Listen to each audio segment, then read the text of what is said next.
Hare Krishna everyone, we're continuing to read The Science of Self-Realization, the book by His Divine Grace, Srila A.C. Bhaktivedanta Swami Prabhupada, Chapter 3, Discovering the Roots. And this section is called The Immortal Nectar of the Bhagavad Gita. Verse 3.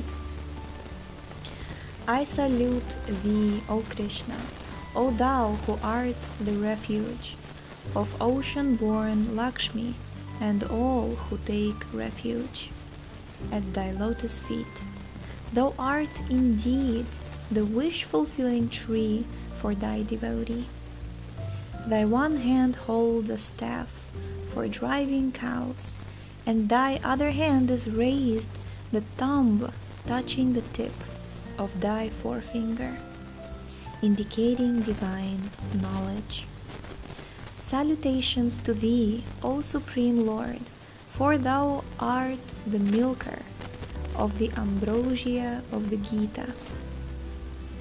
Purport by His Divine Grace, Srila Prabhupada.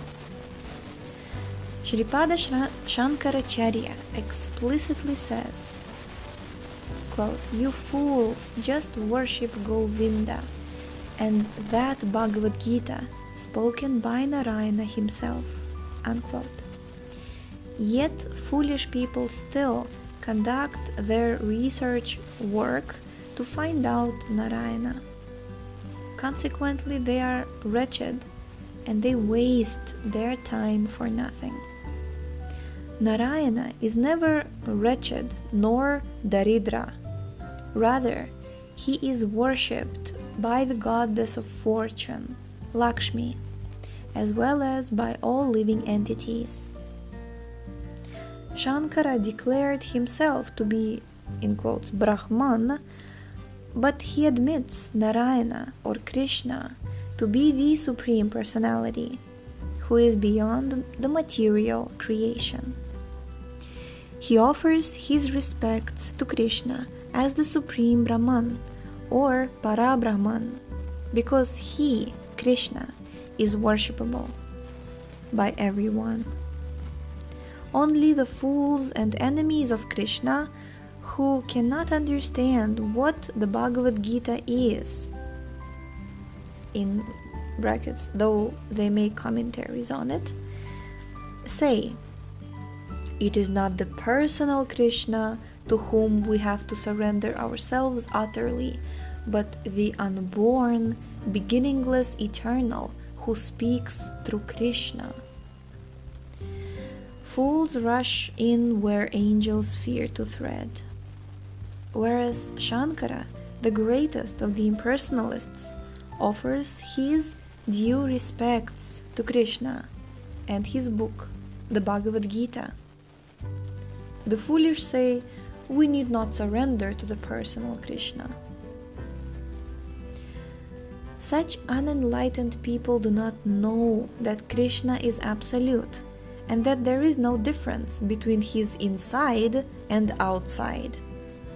The difference of inside and outside is experienced in the dual, material world. In the absolute world, there is no such difference, because in the absolute everything is spiritual, Sat-Chit Ananda, and Narayana or Krishna belongs to the absolute world. In the absolute world, there is only the factual personality, and there is no distinction between body and soul. Verse number 4. The Upanishads are as a herd of cows. Lord Krishna, son of a cowherd, is their milker. Arjuna is the calf. The supreme nectar of the Gita is the milk. And the wise man of purified intellect is the drinker. Purport. Unless one understands spiritual variegatedness, one cannot understand the transcendental pastimes of the Lord. In the Brahma Samhita, it is said that Krishna's name, form, quality, pastimes, entourage, and paraphernalia are all Ananda Chinmaya Rasa. In short, everything of his transcendental association is of the same composition of spiritual bliss, knowledge, and eternity. There is no end to his name, form, etc., unlike in the material world, where all things have their end. As stated in the Bhagavad Gita, only fools deride him, whereas it is Sankara, the greatest impersonalist, who worships him, his cows, and his pastimes as the son of Vasudeva and pleasure of Devaki. Verse number 5. Thou son of Vasudeva, destroyer of the demons Kamsa and Chanura, thou supreme bliss of Mother Devaki, O thou, Guru of the universe, teacher of the worlds, thee, O Krishna, I salute. Purport. Sankara describes him as the son of Vasudeva and Devaki. Does he mean thereby that he is worshipping an ordinary material man? He worships Krishna because he knows that Krishna's birth and activities are all supernatural.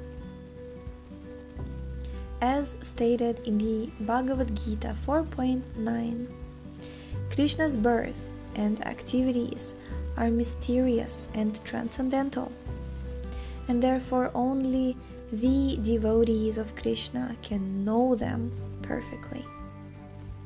Sankara was not such a fool that he would accept Krishna as an ordinary man and at the same time offer him all devotional obeisances, knowing him as the son of Devaki and Vasudeva. According to the Bhagavad Gita, only by knowing the transcendental birth and activities of Krishna, one can attain liberation by acquiring a spiritual form like Krishna's.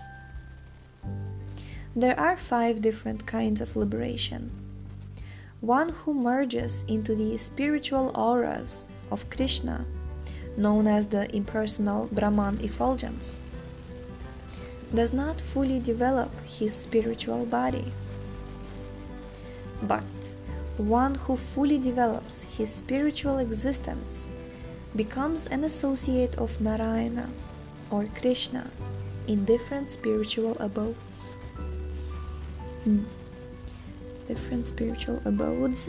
One who enters into the abode of Narayana develops a spiritual form exactly like Narayana's, four-handed, and one who enters into the highest spiritual abode of Krishna, known as Goloka Vrindavana, develops a spiritual form of 2 hands like Krishna's. Sankara, as an incarnation of Lord Shiva, knows all these spiritual existences, but he did not disclose them to his then Buddhist followers. Because it was impossible for them to know about the spiritual world. Lord Buddha preached that void is the ultimate goal. So how could his followers understand spiritual variegatedness? Therefore, Sankara said, Brahma Satyam Jagan Mithya, or material variegatedness is false, but spiritual variegatedness is fact. In the Padma Purana, Lord Shiva has admitted that he had to preach the philosophy of Maya, illusion, in the Kali Yuga as another edition of the void philosophy of Buddha.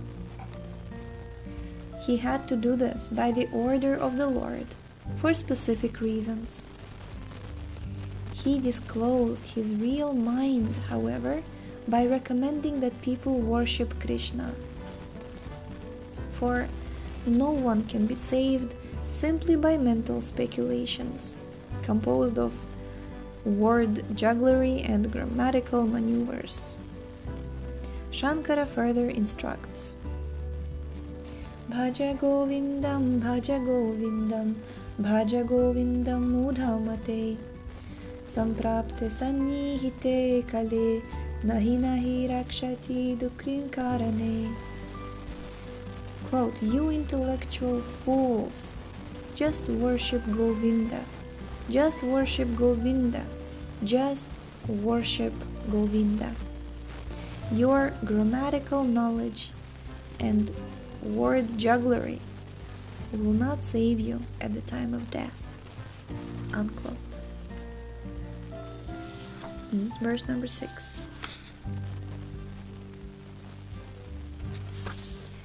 Of that terrifying river of the battlefield of Kurukshetra, over which the Pandavas victoriously crossed, Bhishma and Drona were as the high banks, Jayadratha as the river's water, the king of Gandhara, the blue water lily, Shalya, the shark, Kripa, the current, Karna, the mighty waves, Ashvathama and Vikarna, the dread alligators, and Duryodhana, the very whirlpool.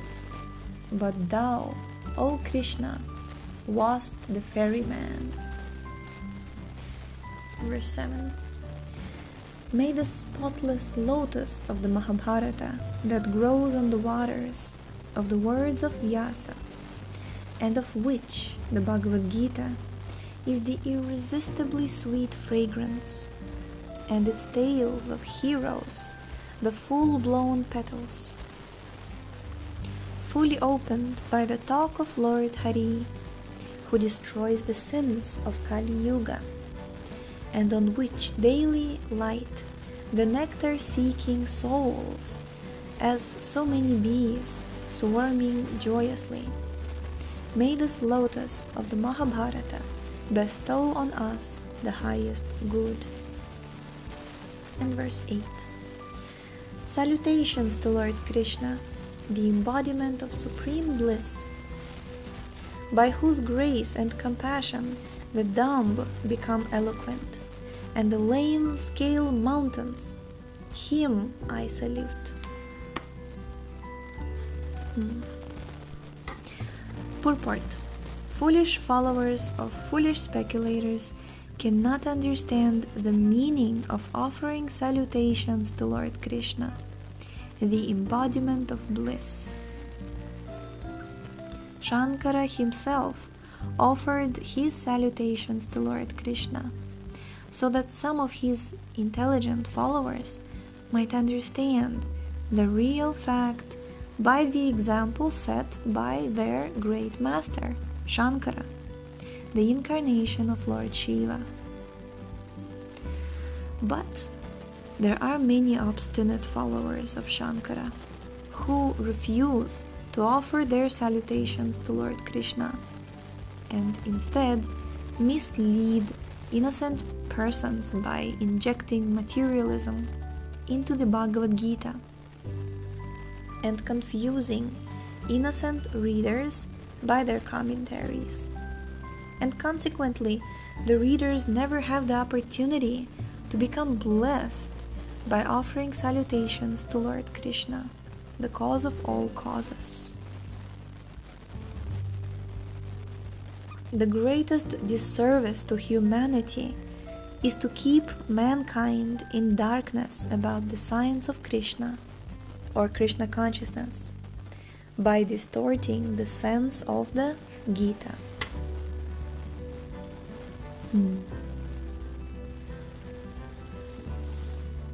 Verse 9. Salutations to that supreme shining one, whom the Creator Brahma, Varuna, Indra, Rudra, Marut, and all divine beings praise the hymns, whose glories are sung by the verses of the Vedas, of whom the singers of Sama sing, and of whose glories the Upanishads proclaim in full choir, whom the yogis see with their minds absorbed in perfect meditation,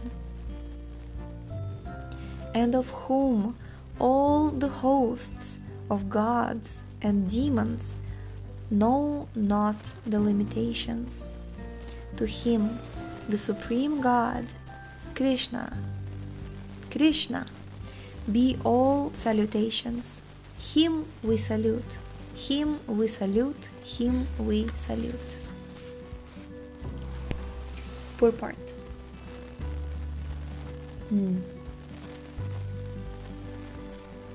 By recitation of the 9th verse of this meditation, quoted from the Srimad Bhagavatam, Sankara has indicated that Lord Krishna is worshipable by one and all, including himself. He gives hints to materialists, impersonalists, mental speculators, void philosophers, and all other candidates subjected to the punishment of material miseries. Just offer salutations to Lord Krishna, who is worshipped by Brahma, Shiva, Varuna, Indra, and all other demigods. He has not mentioned, however, the name of Vishnu, because Vishnu is identical with Krishna. The Vedas and the Upanishads are meant for understanding the process by which one can surrender unto Krishna. The yogis try to see him, Krishna, within themselves by meditation. In other words, it is for all the demigods and demons who do not know where the ultimate end is that Sankara teaches, and he especially instructs the demons and the fools to offer salutations to Krishna and his words, the Bhagavad Gita, by following in his footsteps. Only by such acts will the demons be benefited, not by misleading their innocent followers by so-called mental speculations or show bottle meditations. Sankara directly offers salutations to Krishna, as if to show the fools who are searching after light that here is light, like the sun. But the fallen demons are like owls that will not open their eyes on account of their fear of the sunlight itself. These owls will never open their eyes to see the sublime light of Krishna and his words, the Bhagavad Gita. They will, however, comment on the Gita with their closed owl eyes to mislead their unfortunate readers and followers. Sankara, however, discloses the light to his less intelligent followers and shows that the Bhagavad Gita and Krishna are the only source of light. This is all to teach the sincere seekers of truth to offer salutations to Lord Krishna and thus surrender unto him without misgivings. That is the highest perfection of life, and that is the highest teaching of Sankara, the great learned scholar whose teachings drove the voidist philosophy of Buddha out of India, the land of knowledge. Om Tat Sat. Jai, we have completed this section today. Tomorrow we'll read the next section, which is called The Scriptural Basis of Krishna Consciousness. So thank you for tuning in today. The link to this book is in the description. Please check out our website, shravanamdiaries.com, and we shall see you tomorrow. Hare Krishna.